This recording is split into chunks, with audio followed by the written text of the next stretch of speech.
Nah, kodam leluhur itu kan banyak ya. Banyak. Kadang-kadang kita ada dari kita turunan dari keraton. Kita diikuti banyak leluhur-leluhur yang mengikuti kita. Kodam leluhur kalau ada yang naga, ular.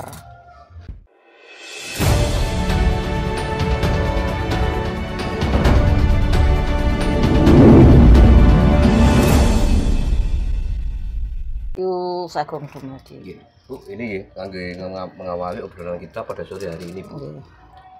Di dalam pemahaman Jawa itu kan ada istilah sedulur sejati, guru sejati, sedulur papat limo pancer, terus ada lagi istilah kodam. Nah, pemahaman dari keempat itu apa, Bu? Terus bedanya apa? Kalau pertama itu sedulur sejati ya. Sedulur sejati itu sebetulnya sudah kita miliki sejak lahir ya. Sejak lahir itu ada yang keluar bersama kita, lahir bersama kita. Yaitu ada air ketuban sama kakang kawah adi ari itu sendiri. Terus itu yang dinamakan sedulur sejati, yang orang dulu biasanya kalau untuk meroi, sebelum kita tahu tentang sedulur sejati, hanya orang-orang awam itu kan wis merui dulure awake dhewe kan, ngoten biasanya ada seperti itu. Jadi sedulur sejati sendiri itu kan yang sudah mengikuti. Terus tadi guru sejati. Nah, guru sejati itu sebetulnya juga dari dari hati kita yang di sedulur sejati itu kan ada yang di dalam itu kayak ada rasa-rasa di dalam ini, itu juga sebagai untuk mencapai dulur sejati, guru sejati itu kita harus memurnikan jiwa kita dengan berbagai orang-orang, kadang-kadang berbagai makrifat atau bertauhid dan sebagainya. Itu cara menempuh guru sejati. Kadang-kadang guru sejati itu juga memberi kita memberi petunjuk di hati kita. Kadang kita omong-omongan saya pernah gini ya, aku gak pernah ke sana, terus saya pembaca kartu tarot ya. Itu langsung di sini bisa membaca dan kata-katanya di sini secara otomatis. Jadi kadang ada seperti ada tanda-tanda. Kalau itu juga orangnya tetap harus egonya yang stabil. Nggak bisa kalau kita punya ego menemukan jati diri dan guru sejati itu. Jadi paling nggak kita harus punya ego yang stabil. Antara hitam dan putih kita harus sudah bisa itu baru ketemu guru sejati itu. Sedangkan kodam, kita biasanya kalau kodam itu bukan kita titisan. Nah, titisan itu kadang-kadang orang ya keluar leluhur ya. Leluhur kita punya ilmu. Nah, ilmu itu kadang-kadang kan mau menitis dan itu bisa menjadi kodam leluhur ya. Tapi kalau kodam yang kita ingin, kita puasa tirakat di mana di sana saya ingin itu kan baru kodam yang lain. Nah, kodam itu juga kadang-kadang ada imbalan. Kalau yang dari luar. Maksudnya imbalan apa? Ya nggak tahu. Kita kan kadang-kadang gini ya.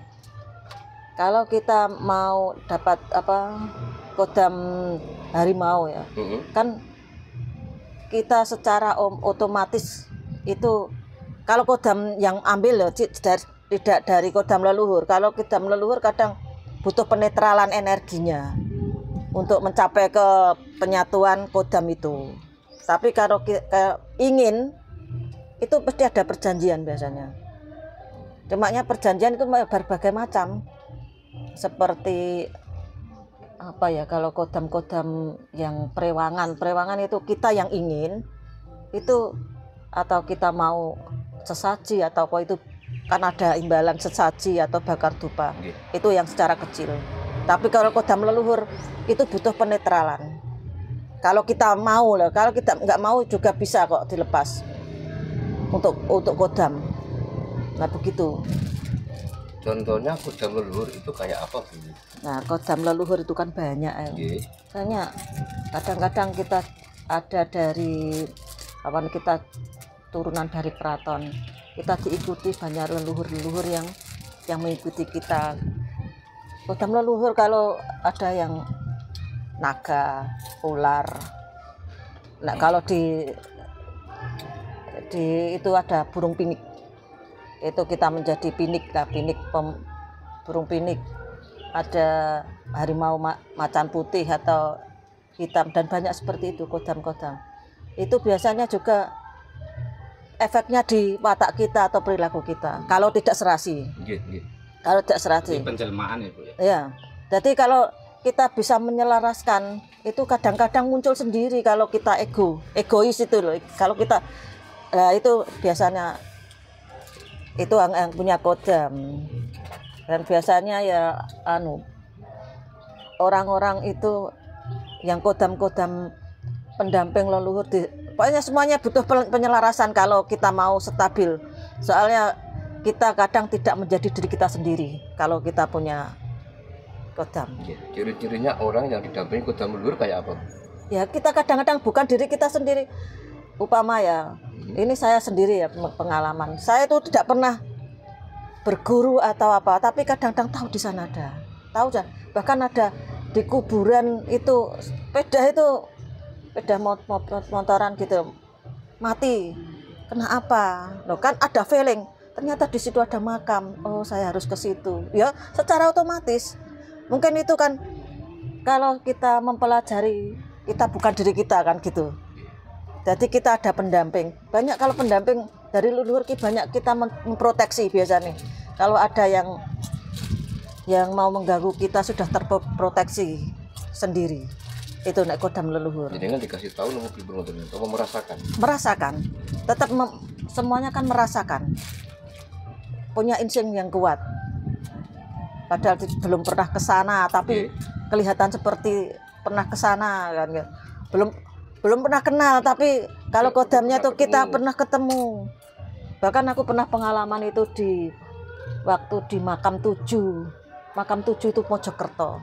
Saya belum pernah kenal orang itu, tapi saya langsung dibilangi sama Mbah siapa yang penjaga tukang sapu itu. Katanya saya ditunggu.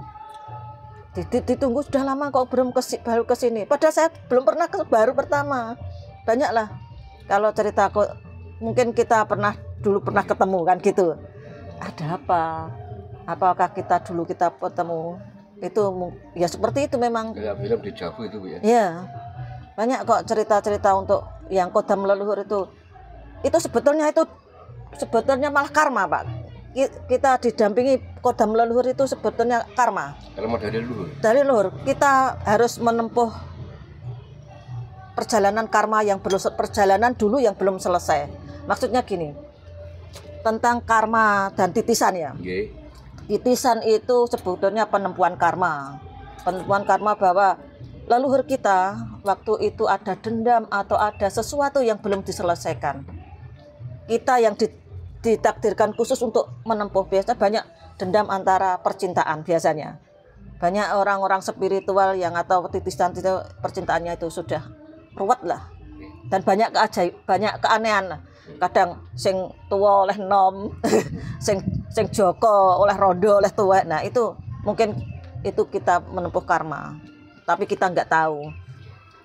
Nah ini kalau setelah dipelajari ternyata kita memang ya menerima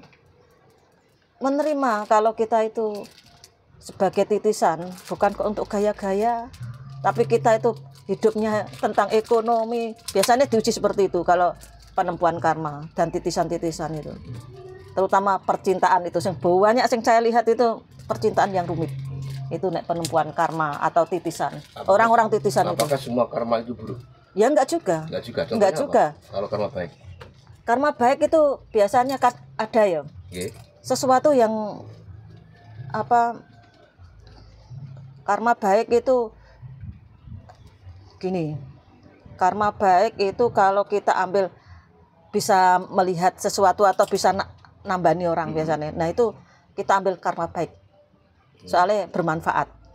Tapi kalau karma buruk kita penemuan karma dengan rumitnya kehidupan kita, terutama banyak titisan-titisan itu percintaannya buruk, bahkan kadang-kadang sudah tidak mau. Cantik-cantik, orang-orang titisan itu cantik-cantik dan ganteng-ganteng, tapi untuk percintaannya nggak mau nikah, percintaannya rumit. Nah itu bisa ditempuh dengan kita ketemu diri kita sendiri. Untuk maksudnya gimana Bu? Iya. Nah itu kan kita bisa mencari kalau berbagai hal ya, dari berbagai kawaruh atau berbagai kepercayaan. Kalau di Bali kita melukat. Kalau kita di sini membersihkan dengan pembersihan tentang semua pembersihan jiwa, atau kita kadang-kadang bisa menganut karma, menganut lelaku itu, tapi kadang kita juga, nah kalau menerima apa yang terjadi, insya Allah cepat kok penemuan karma itu.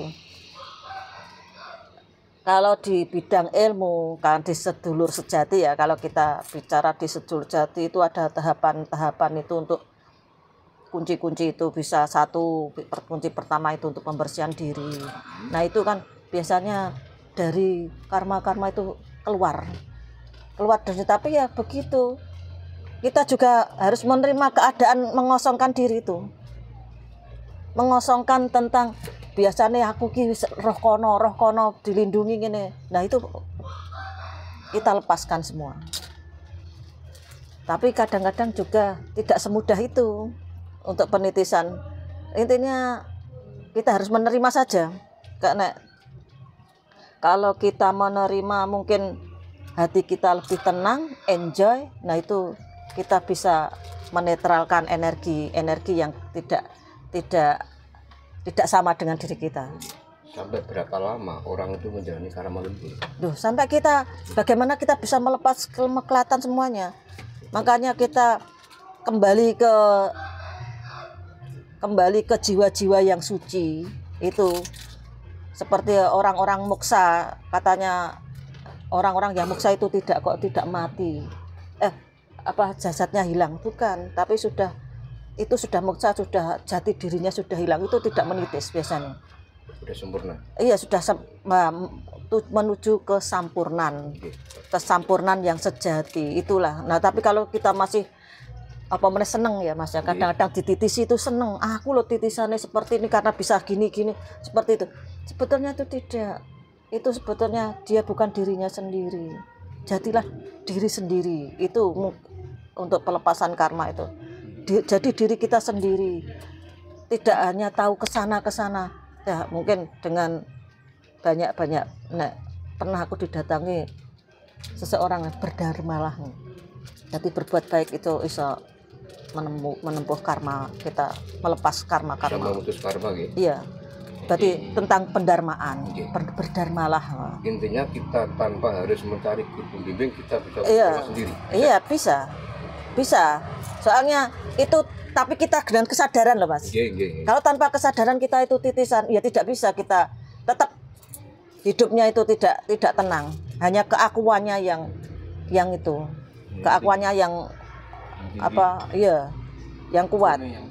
Jadi butuh kesadaran bahwa aku kok ngene ya, kok tidak seperti orang-orang, kena apa? Bukan bangga, aku dikai kelebihan gini. Bukan.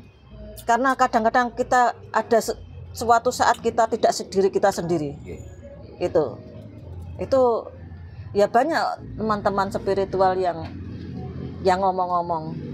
Padahal cantik-cantik loh Mas, teman-teman saya itu yang spiritual. Tapi ya begitu, banyak yang sendiri, banyak yang ingin sendiri. Intinya kita harus menjadi diri kita sendiri, bukan orang lain, dan sadar. Harus ada kesadaran tentang itu, harus ada kesadaran.